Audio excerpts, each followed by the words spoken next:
been thinking about making this video for some time now, and I finally decided to share my opinions on the Generation 9 OU metagame.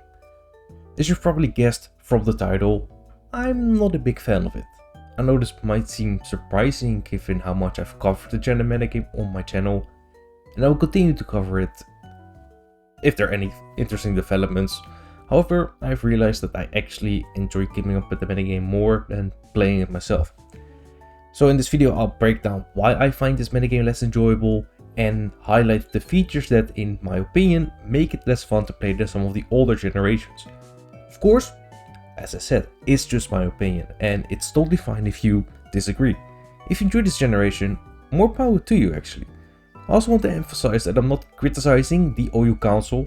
They've done their best with what Game Freak has given them. However, I believe many of the features introduced this generation haven't been great for the metagame, and I'll share my thoughts on those. Let me know in the comments if you agree or disagree with my points and why. I would love to hear your opinions as well. Also, I have an announcement that I'm pretty excited about. I actually created a second channel where I will be uploading edited gameplay of single player games. Right now we're playing Bloodborne, getting my ass kicked, so it's pretty fun, I would say. Gonna play some other Souls-like games after that, so if you are interested in that and you want to see more of me, I'll link everything down below. Really appreciate it if you would check it out. That being said, let's start with what I think is by far the feature I hate the most about this generation, is the introduction of terrestrialization. This mechanic is problematic enough on its own, but when you combine it with all the other broken elements in the tier, it creates an environment that thrives on coin flips and mind games. This not only undermines the competitive nature of the metagame, but also destroys the concept of reliable defensive play. For instance, King Gambit, a very common and strong user of Terra, can use Terra Fairy, Terra Ghost, Flying, Fire or Dark and completely flip its matchups against Pokemon that should be able to check it, like Great Tusk for example. This unpredictability forces players into constant guesswork, making battles feel more like a gamble than a strategic exchange. This coin flip heavily favors the user of Terra. Their only decision is whether to Terra slice their Pokemon or not. In contrast, the opponent is forced to deal with multiple layers of uncertainty, as she must predict not only if the opponent will use Terra, but also what typing the Pokemon will switch to. A single wrong guess in this scenario can result in an immediate and devastating loss, making this mechanic feel inherently unbalanced. The flexibility that terrestrialization provides, granting your Pokemon a damage boost, additional coverage, a better defensive typing, or even all at these at once, makes this mechanic far too powerful in my opinion. Type matchups are a fundamental part of Pokemon battles, as is the design of individual Pokemon, and this mechanic completely disrupts both. Take Regieleki for example, a Pokemon specifically designed with clear strengths being its speed, and weaknesses, like only having electric type moves. But this Pokemon becomes completely broken with terrestrialization, gaining perfect coverage and getting banned in one day. Moreover, this mechanic overwhelmingly favors offensive playstyles, making already strong offensive Pokemon even more impressive. Beyond Volcarona and Regieleki, it has directly contributed to numerous Pokemon being banned from the tier. By undermining the balance of type matchups and amplifying offensive threats, terrestrializing creates an unhealthy environment that sacrifices strategic depth for raw power. Even if banning Terra wouldn't lead to immediate return of previously banned Pokemon, the core issue remains. Terra enables Pokemon to break what should be clear, predictable matchups.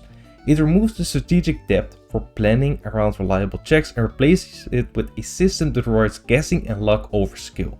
This mechanic does more harm than good, turning what should be competitive battles into a coin flip heavy experience that diminishes the integrity of the game. Beyond terrestrializing, hazards are another major issue in this metagame, creating an oppressive environment that heavily skews battles. This is primarily due to two factors: the increased distribution of hazards and the limitations of hazard removal options. In this generation, significantly more Pokemon have access to Stealth Rock, Spikes, and even Toxic Spikes, and several newly introduced Pokemon are great hazard setters too. For example, Tinglu's incredible bulk allows it to effortlessly set up Stealth Rock and Spikes while remaining on the field for a long time. Gliscor is another standout, as it's nearly impossible to wear down, enabling to set up spikes against most Pokemon with ease. He soon Samurott brings hazards to hyper-offensive teams capable of setting up spikes simply by attacking, while Glimmora is a hazard-setting powerhouse capable of laying not only Stealth Rock but also spikes if it wants to, and even toxic spikes just by taking a hit to the face. These Pokemon are, and others like them, made hazards not only more common but also much harder to manage. On the flip side, hazard removal is severely restricted in this generation, largely due to the changes in transfer moves. In the current Gen and OU metagame, viable options for removing hazards are few and far between. Corviknight is the only viable defogger, while Great Tusk and Iron Threads are the primary rapid spinners. There are alternative options like Cinderace and Hatterene, but these are situational and far less reliable. Even within this limited pool, hazard removal is unreliable. Goldengo's ability to block both defog and rapid spin, and being one of the most common Pokemon in the tier, just adds another layer of frustration. Corviknight has no means of breaking through Goldengo, and while Great Tusk and Iron Threads can win the matchup, Goldengo often has just as much potential to come out on top. The same goes for Gliscor, which can set up in their face after removing the hazards. Additionally, other spin blockers like Patcherant and hazard setters using Terra Ghost prevent the removal even further. By having the boots to provide some way around it, hazards remain a dominant force, forcing teams to build around them just to stay competitive. The result is a metagame where hazards are incredibly easy to set up but difficult to remove, leading to an oppressive environment that limits team building in my eyes. Another major issue plaguing Gen 9 is the overwhelming power creep. This generation has seen a record-breaking amount of bans, yet the metagame remains riddled with balancing issues. Pokemon like Roaring Moon, Kyurem, Zamazenta, Ogerpon, Gliscor and Darkrai are some of the most controversial Pokemon in the tier right now, and could be, argued for a ban. Many of these Pokemon are simply too strong and leave little room for counterplay. And this problem is further boosted by the introduction of Paradox Pokemon. These Pokemon are already incredibly powerful and overtuned, but their abilities combined with booster energy push them even further. By simply entering the battlefield, they gain a free boost to either their speed or offensive stats, making them even harder to handle. I'm not opposed to new Pokemon being good, but the sheer volume of offensive powerhouse in Gen 9 feels a little excessive. Iron Valiant is a prime example of this power creep in my opinion. It boasts high base stats in both attack and special attack, incredible speed and unmatched versatility. With booster energy, it effectively gains the equivalent of a Choice Scarf speed boost, allowing you to outspeed almost the entire metagame without being locked into a single move. Additionally, Iron Valiant can run special, physical or mixed sets, making it very difficult to predict what it's running. Its ability to sweep teams effortlessly without requiring much setup highlights the lack of balance in Gen 9. For example, Gen 8, a Pokemon like Choice Scarf Kartana, my personal favorite to use, is also strong and fast, but requires significantly more setup to achieve a clean team sweep, whereas in Gen 9, many of these overtuned Pokemon can sweep with minimal effort. This lack of strategic depth and the prevalence of overwhelmingly powerful Pokemon really detracts from the competitive integrity of the game, making the game less enjoyable and more frustrating to navigate.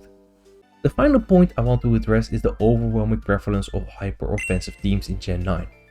However, this is a natural consequence of all the factors I've discussed earlier.